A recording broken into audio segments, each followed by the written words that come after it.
لو حسيت بأي طاقة غريبة النهاردة، اسأل نفسك الأول: ليه الفيديو ده ظهر لك دلوقتي؟ مش صدفة ومش عشوائية، في حاجة لازم تسمعها. اقفل عينك ثانيتين وخد نفس عميق. دلوقتي ركز معايا. فيه ناس حوالين حياتك مش باينين على حقيقتهم، بيضحكوا، يسمعوك كلام يريح، بس جواهم حاجة تانية خالص. وإنت كنت طيب زيادة، وطت بسرعة، وحكيت أكتر من اللازم.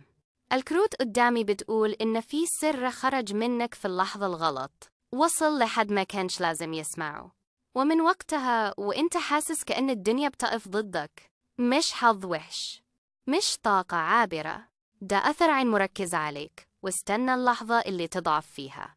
بس ركز قوي في اللي جاي، علشان هنا نقطة التحول. أنا شايفة باب كبير كان مقفول ولسه بيتحضر إنه يتفتح. شايفة طريق جديد ونور ورا العتمة اللي كنت ماشي فيها. الشرط الوحيد إنك تسكت، تحوط سرك، تحمي نيتك. مش كل حد يستاهل يعرف أنت ناوي على إيه.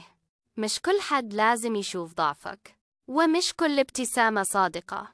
لو حسيت إن الكلام ده لمسك، ما تعديش الفيديو، سيب علامة، اكتب رقم 1 في التعليقات لو حاسس إن الرسالة ليك. اللي جاي مش صدفة، والتغيير قرب، بس القرار في إيدك.